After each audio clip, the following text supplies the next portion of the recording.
함께 보실 하나님의 말씀은 전도서 2장 1절로 10절까지 말씀입니다. 전도서 2장 1절부터 10절까지 말씀을 교독하도록 하겠습니다. 나는 내 마음에 이르기를 자 내가 시험 삼아 너를 즐겁게 하리니 너는 낙을 누리라 하였으나 보라 이것도 헛되도다. 웃음에 관하여 말할 그것은 미친 것이라. 나에 대하여 내가 내 마음으로 깊이 생각하기를 내가 어떻게 하여야 내 마음을 지혜로 다스리면서 술로 내 육신을 즐겁게 할까? 또 내가 어떻게 하여야 천하의 인생들이 그들의 인생을 살아가는 동안 어떤 것이 선한 일인지를 알아볼 때까지 내 어리석음을 꼭 붙잡아 둘까 하여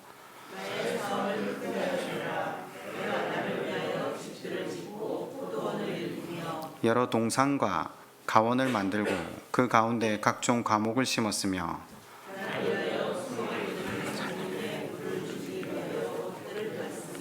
남녀노비들을 사기도 하였고 나를 위하여 집에서 종들을 낳기도 하였으며 나보다 먼저 예루살렘에 있던 모든 자들보다 내가 소와 양떼의 소유를 더 많이 가졌으며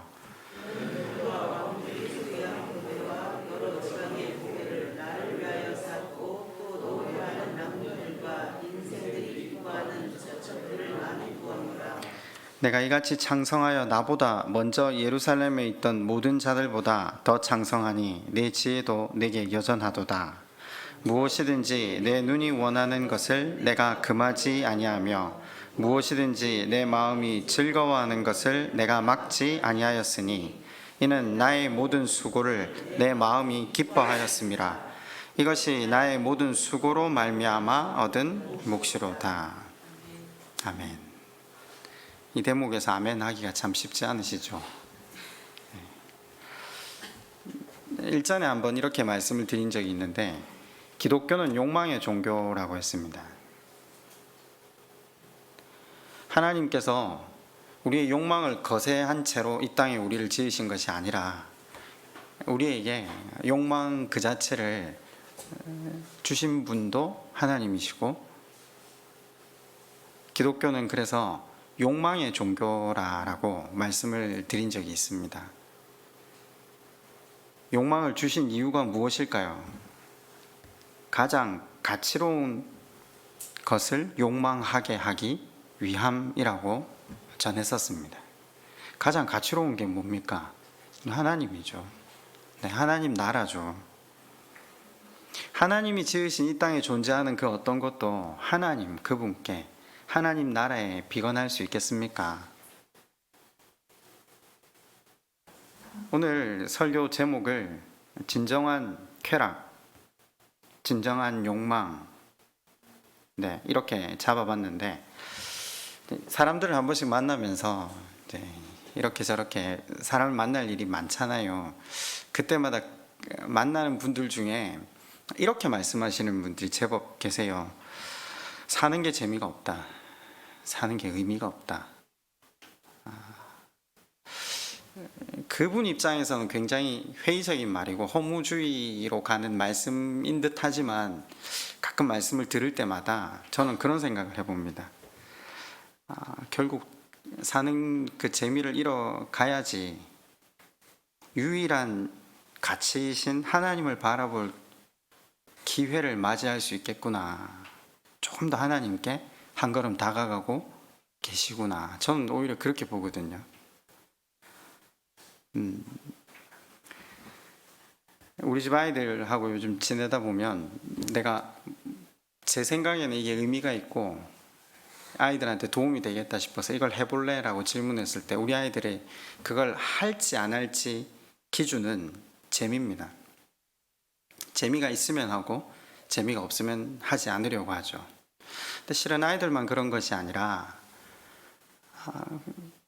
굉장히 긴 시간 동안 청년부에 몸담고 있었는데 청년부에 몸담고 있으면서 한 30대 중반까지 있는 모든 청년들이 대다수 거기에 목숨을 걸고 살더라고요. 제가 요즘 표현을 좀 이렇게 하면 그렇지만 우리 교회에 청소년 상담, 대안학교, 여러 가지 사회복지 쪽으로 관련돼 있는 분들이 많이 계세요. 그분들한테 공통적으로 듣는 내용이 뭐냐면요, 많은 아이들이 마음의 병이 걸려서 약을 먹는다고 하더라고요. 제가 오래 담당했던 청년부에도 똑같이 육체가 병에 걸리듯 마음의 병을 얻어서 약을 먹는 친구들이 많았거든요. 그 아이들을 만나면서 상담을 요청해 오거나 또 상담을 제가 하자고 해서 만났을 때 동일하게 하는 말들이 뭐였냐면요, 지금 방금 이 말이에요. 사는 게 재미가 없다라고 하더라고요. 제가 통계청 자료를 한번 찾아봤는데 2017년 자료가 있더라고요. 서울 심리상담센터를 찾아온 우울증 환자들의 통계를 보면 그 20대, 30대, 40대, 50대, 60대, 70대 이렇게 나눴을 때 몇 살 때가 제일 많을 것 같습니까? 20대입니다. 20대가 가장 많이 찾아옵니다. 그런데 가장 많이 찾아온 20대가 가장 많은 상담을 해온 내용도 바로 이 말입니다. 재미가 없다. 사는 게 의미가 없다. 아니, 어쩌면 이 사회는 재미가 신이 되어버린 사회인 것 같아요. 재밌으면 돈을 얼마를 쓰든 시간을 얼마를 들이든 기꺼이 그곳에 투자하는 것이 오늘 사회의 현실 아닙니까? 요즘 제일 미디어에 핫한 게 뭔지 아십니까? 저도 뭐 요즘 세대는 아니지만 그래도 뒤처지긴 하는 것 같네요. 넷플릭스? 저 유튜브를 요 최근에 보기 시작했거든요. 언제부터 봤냐면요, 우리 교회 영상 방송하면서부터, 유튜브에 올리면서부터 유튜브를 좀 시청하곤 했는데, 사람들이 거기에 있는 세계관, 가치관, 뭐 그 안에 드라마가 하면 그 드라마가 가지고 있는 역사관, 이런 건 다 꿰뚫고 있더라고요. 근데 하다못해 우리나라 역사도 모르고 성경 역사도 잘 모르지만 그 역사관은 뭐 사람 이름까지 연도까지 다 외울 정도로 이 재미에 지배당하고 있구나. 사실 지금 밤에 좀 앉아 계신 어른들은 이게 좀 굉장히 동떨어진 문제 같죠. 우리 전 세대들은 다 밥 먹고 사는 게 문제였거든요. 재미, 거기에 매진할 수 있는 인생의 여력이 없었어요. 근데 지금은 밥은 먹게 됐잖아요. 누군가와 비교해서 좀 덜 먹냐, 더 먹냐, 혹은 더 좋은 걸 먹냐, 뭐 못하냐, 그런 비교는 있지만 대부분 먹는 건 해결된 사회를 살고 있어요. 그러다 보니까 우리 안에서 올라오는 또 다른 욕구가 있는데 그게 바로 이 쾌락에 대한 추구, 재미에 대한 추구죠. 혹시 욜로 세대라고 들어보신 적 있습니까?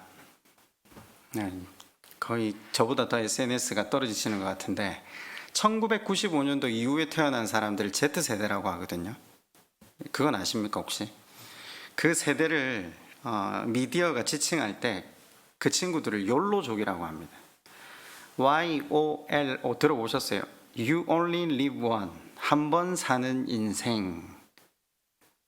직역하면 한 번 사는 인생인데 의역하면요, 인생은 한 번뿐인데 할 수 있는 한 즐기고 살자. 그게 지금 이 젊은 세대를 통칭하는 시대적 흐름이라는 거죠. 이건 우리나라뿐만의 문제가 아닌 것 같습니다. 얼마 전 그 미국 또 유럽에서 굉장히 이슈가 되었던 불륜 사이트 혹시 들어보셨습니까? 애슐리 메디슨, 아무도 고개를 안 끄덕이시는 거 보니까 관심이 별로 없으시네요. 유부남 유부녀만 가입할 수 있는 조금 아주 클래스 있는 불륜 사이트였는데 아무도 모르는 사람끼리 서로 만나서 바람을 필 수 있도록 도와주는 사이트. 근데 이 사이트가 해킹을 당해가지고 회원들이 공개되는 바람에 나라가 전체가 발칵 뒤집어졌었죠. 그 애슐리 메디슨이라는 사이트 광고 문구가 뭐냐면요, 삶은 짧습니다. 바람 피우세요. 욜로 정신을 최고로 잘 담은 표현인 것 같아요. 이 욜로족에게 최고의 가치는 뭐 미래를 준비하고 가족을 위해 희생하고 이런 거 없습니다. 내가 즐길 수 있는 게 최고의 가치죠. 나에게 최고의 가치는 나라는 거죠. 생각의 틀 자체가 아주 달라요, 사실. 시장 가시거나 백화점 가시거나 어디를 가시거나 기본적으로 싼 걸 보시죠. 그래도 조금이라도 더 가격이 가성비가 이렇게 생각하는데, 욜로족은 그런 거 생각 안 합니다. 가격은 문제가 되지 않습니다. 내게 만족만 준다면. 내가 취미생활을 하는데 그게 나한테 만족이 된다? 그럼 몇 달치 월급도 거기다 갖다 붓는데 아무 거리낌 없습니다. 우리 세대까지만 해도 결혼해서 아이들이 생기고 자기가 져야 할 짐들이 생기면 좋아하던 취미생활 접거든요. 그런데 욜로족은 그렇지 않습니다. 자기를 위해서 합니다. 그러니까 여러분 인터넷 기사나 미디어에서 한 번씩 게임하다가 아가 죽었다, 그죠? 이런 기사 종종 보시죠. 이제 뭐 한두 건 나오는 게 아니니까 자주 보시다 보니까 이게 욜로족 특성이다라는 거죠. 책임과 의무, 동기부여를 하고 사는 것은 사실 그 전 세대의 유물이고, 지금 세대를 지배하고 있는 이 한 번 사는 인생, 이 욜로라는 말이 나온 시점이 2011년경이거든요. 굉장히 재밌게 싸이의 강남스타일이 전 세계적으로 히트를 친 해가 그러니까 2012년도입니다. 여러분, 강남스타일에 이런 가사가 있다는 건 아마 여러분도 잘 아실 거예요. 지금부터 갈 때까지 가볼까, 그죠? 노래를 안 들어보셨는 것 같은데, 오빤 강남스타일, 기억나시죠? 이게 욜로입니다. 강남스타일이 히트를 친 건 우연이 아닙니다. 욜로의 시대 정신을 그대로 담고 있기 때문에 가능했던 일이죠. 그런데 세상은 X세대, Y세대, Z세대, 이걸 욜로라고 부르지만 실은 욜로는 오늘날만 있는 게 아닙니다. 세기말을 접어들면서 이 세대가 욜로족이 나왔다, 이래서 정말 말세다 이렇게 표현하는데, 아니요, 그건 인간의 본질을 전혀 모르는 사람들이 하는 말 같습니다. 우리가 너무나도 잘 알고 있는, 오늘 읽은 이 본문의 주인공인 솔로몬도 바로 욜로족입니다. 한때요. 아시다시피 전도서는요, 대부분 성경이 그러하듯 고난과 역경 가운데서 쓰여진 책이 아닙니다. 솔로몬은 굉장히 화려하고 부유한 삶을 살았잖아요. 우리는 대부분 어디서부터 신앙을 배우고 교훈을 삼으려고 하느냐, 고난과 역경을 헤치고 하나님 바라보는 사람들의 그 입장 통해서 그들의 믿음의 성숙을 본받자, 보통 그런 간증들에 익숙해져 있는데, 하나님께서는 솔로몬으로 하여금 반대의 입장에서 먹을 것, 입을 것이 부족함 없이 사는 사람이 세상에 가장 가치로운 것이 무엇인가를 그를 통하여 증거하게 하심으로 인생이 그 생의 끝자락에서 과연 무엇을 붙드는 것이 가장 최고의 쾌락을 누릴 수 있는 법인가를 알 수 있도록 솔로몬을 들어서 전도서를 기록하신 거죠. 저는 사실 옛날에는 솔로몬의 전도서가 이해가 좀 잘 안 갔는데, 21세기를 살아가는 지금 우리에게 이 말씀을 주시려고 하나님이 솔로몬을 사용하셨구나, 그런 생각을 잠시 해보았습니다. 여러분 혹시 우리는 뭐 유럽 지금 남부럽지 않다라고 이야기를 하잖아요. 대한민국이 세계 10대 강국안에 들 정도로 대단한 경제적 위상을 떨치고 있는데, 혹시 울산 특산물이 뭔가 아십니까? 제가 외국에 나갔는데 그 관광 가이드 하시는 분이 울산에서 왔다고 하니까 울산 특산물이 뭔 줄 아냐고 저희한테 묻더라고요. 저희가 울산 팀이었는데 그분이 돈이라고 하더라고요. 사실 우리는 오늘 먹을 것을 걱정하고 살아가진 않아요. 덜 먹어야 하는 것을 걱정하며 살아가죠. 그리고 사는 게 재미가 없어서 더 문제인 우리에게 그 문제를 깊이 자기 삶 전체로 알아내었던 솔로몬으로 하여금 하나님께서 우리 삶이 가야 할 바를 제시해 주는 것이 전도서입니다. 전도서의 흐름은 굉장히 단순합니다. 잘 보셔야 되는데, 이 사실 전도서는 솔로몬이 자기가 생각하는 그 재미를 찾아서 때로는 그게 의미가 있고 만족하는 삶이라는 표현은 해보지만, 그거 자기가 원하는 걸 한번 누려보고 싶었던 시도를 나열한 책입니다. 내가 이것도 해보고 저것도 해봤는데 결론적으로 자신이 그 일들에 대해서 평가를 하고 있는 책이 전도서입니다. 한때 최고의 학자가 되겠다, 지성인이 되겠다, 그게 참된 인간으로 사는 것이지 않느냐. 그래 놓고 뒤에 지나가 보니까 사람이 너무 똑똑해지고 아는 게 많아지니까 자기 꾀에 넘어간다. 솔로몬이 고백하죠. 1장 8절에 한번 보실래요? 지혜가 많으면 번뇌가 많고 아는 게 많으면 걱정이 많다라고 이야기를 합니다.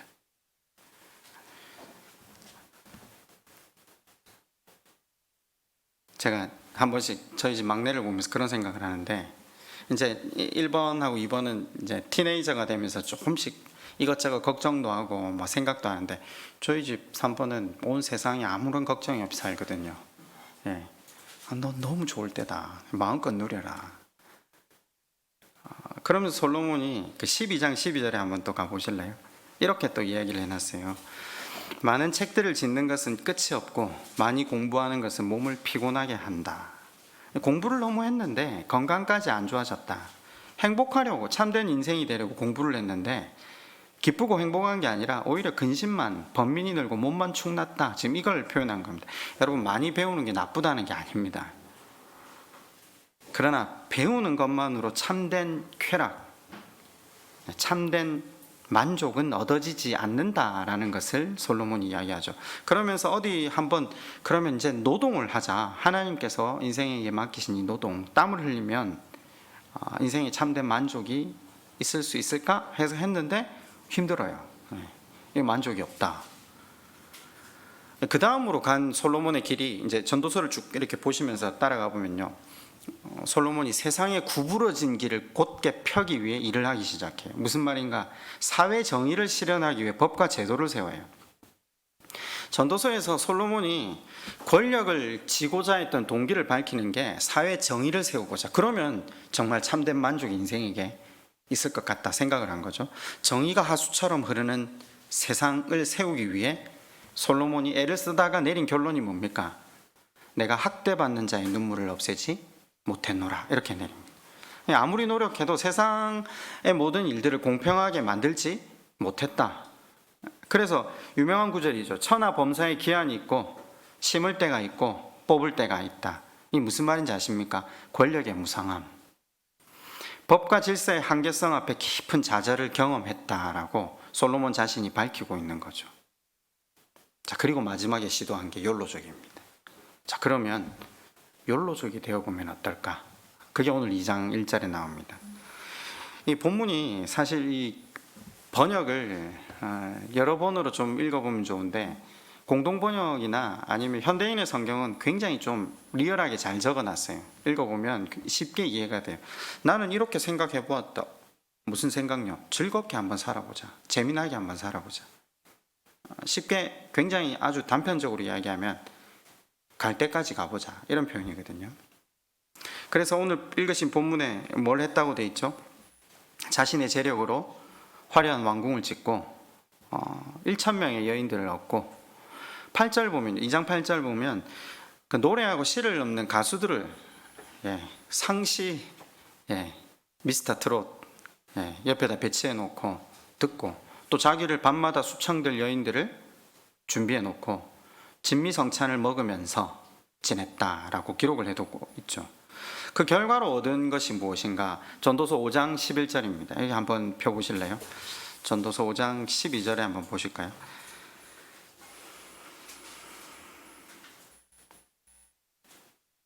노동자는 먹는 것이 많든지 적든지 잠을 달게 자거니와 부자는 그 부유함 때문에 자지 못하느니라. 여러분, 이 말씀의 뉘앙스가 이해가 가십니까? 이게 지금 잘 먹어서 배가 불러서 못 자네, 이런 말이 아닙니다. 쾌락주의의 끝이 고통이었다라는 걸 이야기하려고 하는 겁니다. 자기만을 위한 삶이 자기에게 행복을 가져다 줄 줄 알았는데 아니더라라는 거죠. 솔로몬은 이걸 지금 진리로 여기 기록해 둔 겁니다. 전도서를 통해서 쾌락의 끝은 고통이라고 밝혀 놓았습니다. 아주 재밌는 구절이 중간에 하나 있는데, 수없이 많은 여인을 거느렸잖아요. 그 여인들을 거느려 본 솔로몬이 그 결과를 뭐라고 표현해 두었냐면 전도서 7장 26절입니다. 한번 보시겠습니까? 7장 26절입니다. 마음은 올무와 그물 같고 손은 포승 같은 여인은 사망보다 더 쓰다는 사실을 내가 알아내었도다. 그러므로 하나님을 기쁘게 하는 자는 그 여인을 피하려니와 죄인은 그 여인에게 붙잡히리로다. 이 여자의 본질을 이야기를 한번 하는데, 아내가 몇 명이라고요? 700명. 그죠? 첩이 몇 명이라고요? 300명. 여러분, 그 많은 여인들 사이에서 솔로몬이 얼마나 고생했을까요?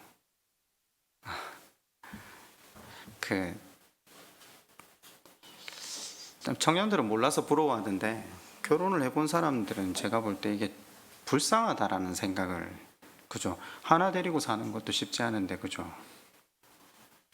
솔로몬이 이 지금 말을 하고 있는 뉘앙스가 굉장히 의미심장합니다. 솔로몬은 지금 원초적이고 자극적인 쾌락뿐만 아니라 2장으로 다시 돌아오실래요? 2장 4절, 5절, 6절, 7절 보면 사업을 크게 해보았다. 그죠? 그래서 자기가 예루살렘에서 가장 부를 누렸다. 사실은 중근동 지방에서 솔로몬이 이집트 파라오와 거의 맞먹을 정도의 재력을 가졌었다라는 표현을 하기도 하거든요. 자, 그런데 거기에 큰 즐거움과 만족이 있을 줄 알고 뛰었는데 그 끝에 결론이 무엇이었습니까? 사실 전도서의 결론은 1장 2절에 먼저 나옵니다. 그죠? 전도서 1장 2절에 이렇게 기록되어 있죠. 전도자가 이르되 헛되고 헛되며 헛되고 헛되니 모든 것이 헛되도다. 해 아래서 수고하는 모든 수고가 사람에게 무엇이 유익한가? 다 쓸데없다, 지금 이 말이죠. 전도서는 허무주의를 가르치는 책은 아닙니다. 헛되다라는 이 말이 안개나 연기를 가르치거든요. 그런데 이 뉘앙스를 한번 생각해 보세요. 헛되다라는 히브리 말이 헤벨입니다. 이 헤벨이 어디에 나오냐면요, 가인과 헤벨, 아벨의 이름이 헤벨, 아벨입니다. 똑같은 말이거든요. 우리는 그 헤벨을 아벨이라고 그냥 번역한 건데, 무슨 말이냐면요, 결국 가인의 손에 죽고만 아벨같이 허무한, 결국은 죽고 마는 인생이다 라는 것을 선언하고 있는 거죠. 이 지금 솔로몬의 문학적 깊이죠. 결국 죽는다. 우린 다 아벨 같은 인생이다. 지금 이걸 이야기하고 싶은 거죠. 근데 굉장히 또 솔로몬이 중간에 재치가 있는 게, 어떤 것들은 굉장히 헛된데 헤아려 하는 게 모든 게 헛되지만 그 중에서도 돈이 주는, 또 권력이 주는, 소유가 주는 쾌락보다 조금 나은 건 있다. 그게 뭐냐? 가족이 화목하고 하나님 주신 자연을 누리고 먹고 마시며 행복하게 지내는 것. 이게 가족들과 함께하는 것에 대해서는 구분을 좀 두기도 합니다. 그러나 결국 다 헤벨이다. 전도서를 잘못 읽으면 허무주의에 빠집니다. 그런데 아시다시피 조선말은 끝까지 들어봐야 되고, 그죠? 성경은 끝까지 읽어야 되거든요. 원래 성경의 장절이 1508년도 장프롱에 의해서 기록됐다고 제가 말씀을 한번 드렸었는데, 성경의 장절이 기록되는 바람에 우리가 굉장히 한 가지 해악이 뭐냐면요, 한 권의 책을 계속해서 한 장 단위로 끊어 읽는다는 거죠. 우린 사실 누구 이야기를 들어도 그 사람이 처음부터 무슨 이야기를 하고 있는지는 적어도 듣고 그 사람의 말을 판단하거든요. 머리나 꼬리를 자르고 중간 가지고 이야기를 하지 않아요. 그런데 성경은 또 그렇게 읽어요, 우리가. 전도서 같이 짧은 책을 하나 읽으면서도 실은 전도서가 미궁일 수밖에 없는 이유는 끝에 말하는 결론을 한꺼번에 읽지 못하기 때문에 이 쉬운 책이 자꾸만 어렵다라고 이해가 되는 거죠. 끝에 뭐라고 나옵니까? 12장 13절과 14절이 그 결론입니다. 사람의 본분에 대해서 이야기를 하고 있죠. 그죠? 그리고 하나님을 두려워하라. 보세요. 이 성경이 가지고 있는 뉘앙스를 우리가 잘 봐야 되는데, 하나님을 두려워하라는 게 핵심이 아니에요. 무슨 말입니까? 하나님을 하나님으로 인정할 때에만 가지는 사람의 자세, 그걸 이야기하고 싶은 거예요. 그러면 하나님을 하나님으로 인정할 때 진정한 복, 진정한 쾌락, 진정한 욕망의 끝에 인생이 가질 수 있는 복이 뭐라고요? 그분과 교제하는 것. 근데 솔로몬은 그걸 어떻게 표현했죠? 그분이 주신 계명을 지켜라. 그 말씀을 순종할 때 사람의 참 본분을 찾을 수 있고, 사람이 맛볼 수 있는 참된 즐거움을 거기에서 발견할 수 있다. 1장에서 모든 것이 헛되다 결론을 내린 이유는 뭐죠? 하나님을 떠나서 인생의 의미를 찾으려 했던 자신의 과거 입장에서 본 삶의 의미를 요약한 것이고요. 그 삶에 하나님이 주인 되시지 않는다면 인생은 다 누구나 솔로몬처럼 방황하고 헤맨다. 하나님을 대체할 다른 즐거움을 찾아 나설 수밖에 없다. 그게 어떤 것이 나에게 만족을 줄 건지 모르니까 돈인지 지식인지 쾌락인지. 그런데 여러분, 이 한 사람이 지금 그걸 다 추구하게 하나님께서 허락하신 거죠. 그래서 모든 것에 있어서 갈 때까지 끝까지 다 가봤다는 거죠. 거기에 가보면 뭔가 분명히 있을 것이라고 생각하고 걸어갔는데, 솔로몬이 다 가봤잖아요. 그러면서 가르쳐주는 이야기가 뭡니까? 다 쓸데없다. 인생이 황폐해지더라. 지금 이 말입니다.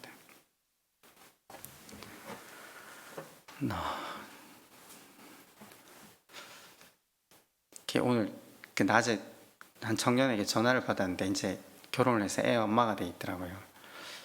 과거에 청년부 때 그런 이제 청년들 가운데 되게 학벌도 좋고 공부도 잘하고, 그래서 이제 다 위로 올라가거나 밑에 있거나 어디 가서도 좋은 회사 들어가서 수준에 맞는 배우자랑 결혼해서 더 나은 내일을 꿈꾸며 사는 사람들이 많았거든요. 그래, 좋다. 그러니까 누리는 건 끝이 없지만 결국 그 추구의 끝은 허무함이 있을 거다. 그 전에 하나님께서 하나님이 최고의 가치가 되실 수 있도록 삶에 일하실 거다. 이렇게 오늘 친구가 전화가 와서 그런 이야기를 잠시 하더라고요. 삶의 대치동이 목적이었는데 하나님께서 큰 사건을 허락하심으로 다시 하나님만 깊이 바라보는 시간을 가졌다. 다 쓸데없다. 인생이 황폐해지더라. 여러분, 솔로몬이 굉장히 의미심장한 이야기를 2장 3절에서 이렇게 했습니다. 내가 내 마음으로 깊이 생각하기를 내가 어떻게 하여야 내 마음을 지혜로 다스리면서 술로 내 육신을 즐겁게 할까? 이게 좀 쉬운 표현으로 읽어볼까요? 이번에는 내 마음으로 여전히 지혜를 찾으면서 술을 잔뜩 마셔보기로 했다. 나는 사람이 하늘 아래에서 잠시 사는 동안 무엇이 정말 보람된 일인지 알아보기 원했던 것이다. 술 마시면서요. 그죠? 이 뉘앙스가 참 우습지 않습니까? 쾌락의 탐닉함으로 인해서 솔로몬이 지금 우리한테 던져주는 메시지가 뭐냐면요, 술은 자신만 망가뜨리는 게 아니라 가족과 주변 사람 모두를 망가뜨린다라는 걸 이제 기록하고 있는데, 왜 술은 좀 양반이고 마약 같은 경우는 더 심하잖아요. 마약을 하지 않으면 사람이 막 괴로워서 고통스러워서 견딜 수 없어서 그 약을 다시 자기 몸에 집어넣기 위해 삶 전체를 불사르는 거잖아요. 쾌락이 한계가 있다라는 걸 솔로몬이 기록해두고 있는 거죠. 가끔 그런 생각을 해봅니다. 말씀을 이렇게 쭉 전하면서 제가 솔로몬이 가봤다잖아. 이 길 끝에는 황폐함이래. 이 길 끝에 가면 떨어져. 그러면서도 이제 사람들은 웃으면서 이제 보고 있는 거죠. 목사님, 가보겠습니다. 일단 막지 마십시오. 그래서 제가 뭐라고 했냐면, 그래 일단 가봐라고. 집도 타고 외양간도 다 타고 소도 다 떠나고 그래야 그때쯤 되면 또 하나님 한번 또 붙들고, 그래도 괜찮다고 붙들기라도 하면 하나님께서 다시 회복시키신다고. 그것만 앉으시면 된다고. 사람들은 치러야 될 대가를 치르고 밟아야 될 계단을 스스로 밟습니다.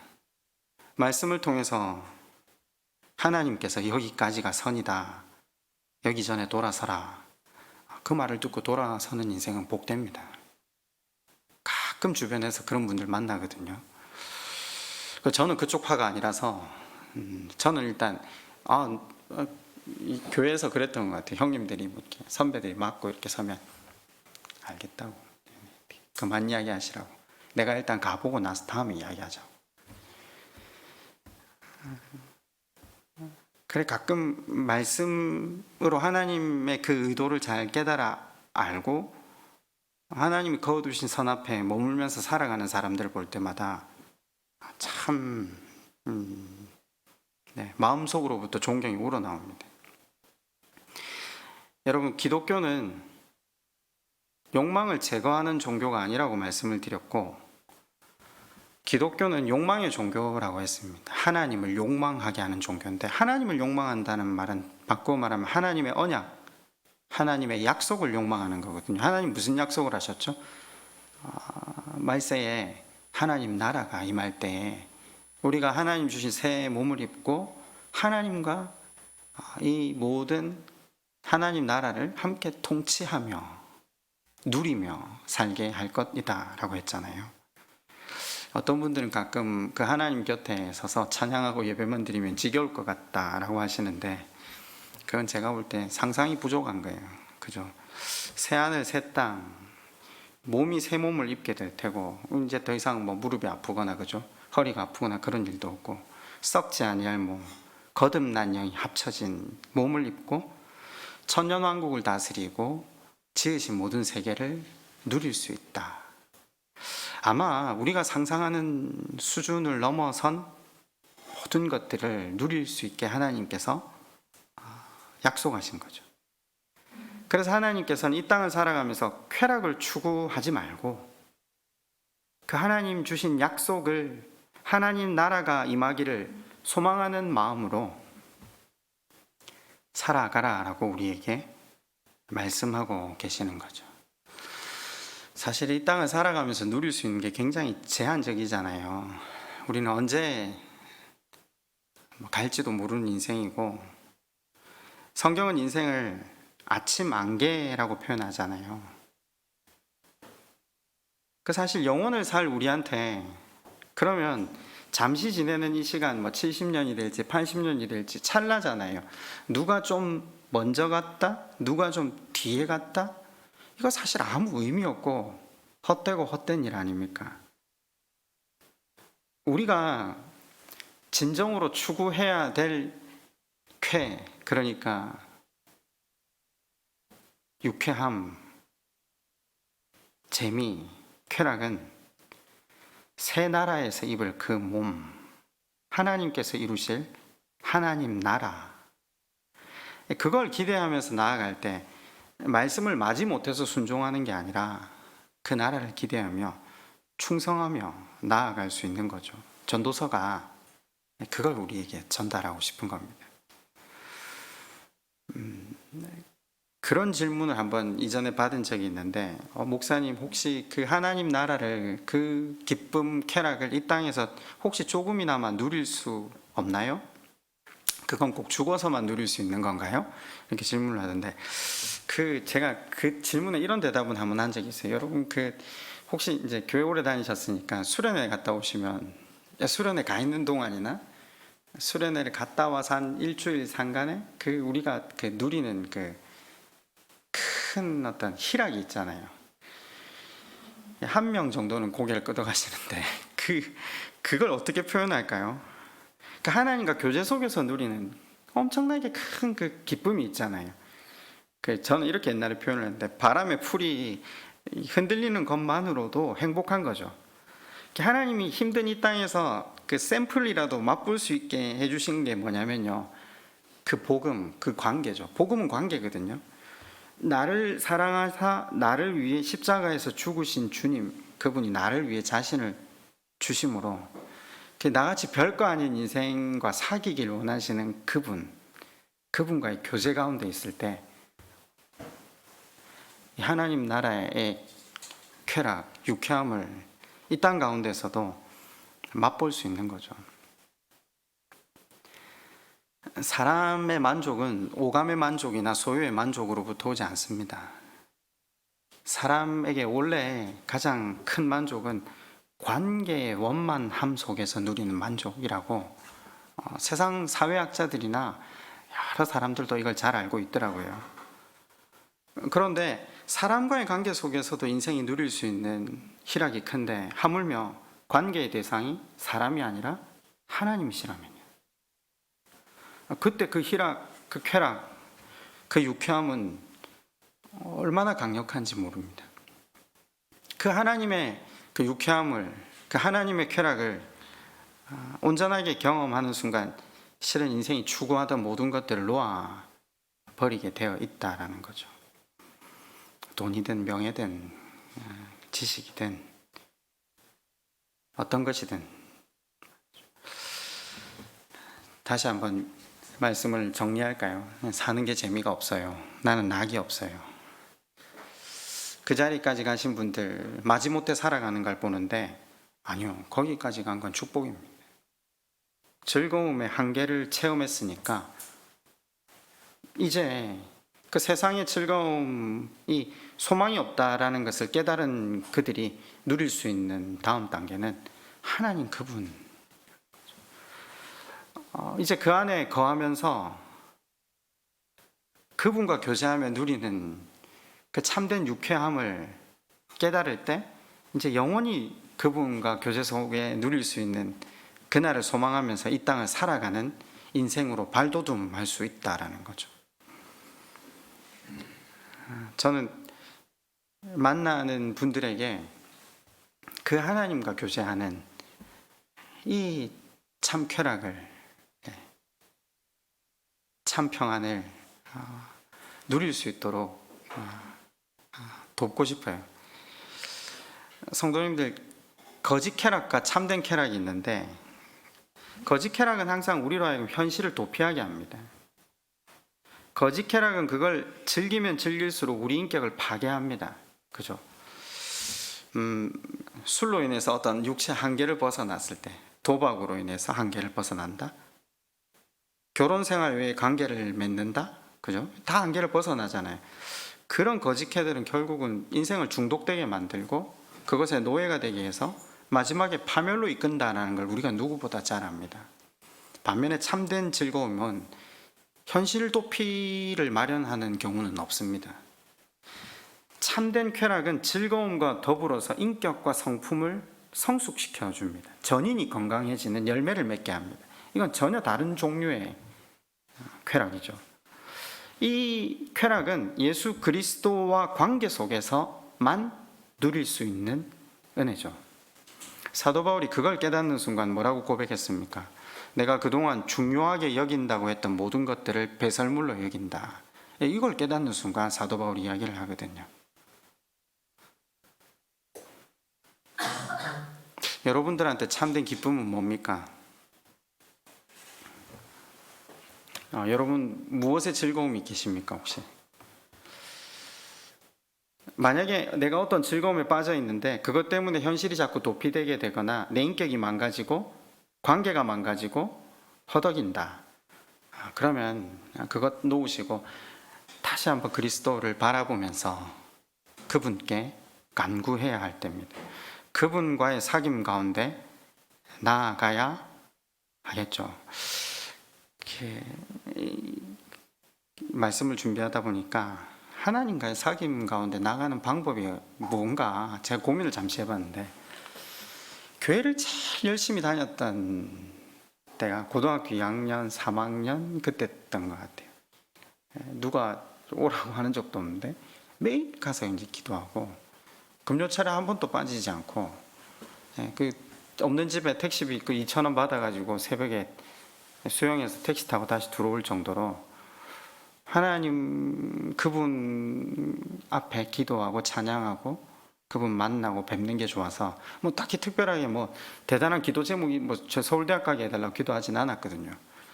그냥 하나님 뵙는 것, 하나님만 인생의 소망이 되고 기쁨이 되었던 그 시간이 갑자기 생각이 나더라고요. 그게 인생의 기반이 되고 발판이 되고 그 하나님과의 관계 속으로 다시 들어갈 때만 되면 너무 다시 인생에 참 평안이 누려지고, 여러분 혹시 세상 사는데 재미가 없다, 삶의 한계를 체험했다, 복된 겁니다. 기뻐하십시오. 감사함으로 주님 주실 참된 희락을 기대하며 주님과 교제 가운데 나아가시기를 애쓰시고 기도하십시오. 그렇다면 정말 세상이 줄 수 없는 참 평안, 하나님 안에 머물 때만 누릴 수 있는 그 참된 기쁨을 우리 가운데 온전하게 누리게 해 주실 것입니다. 우리 한번 기도할까요?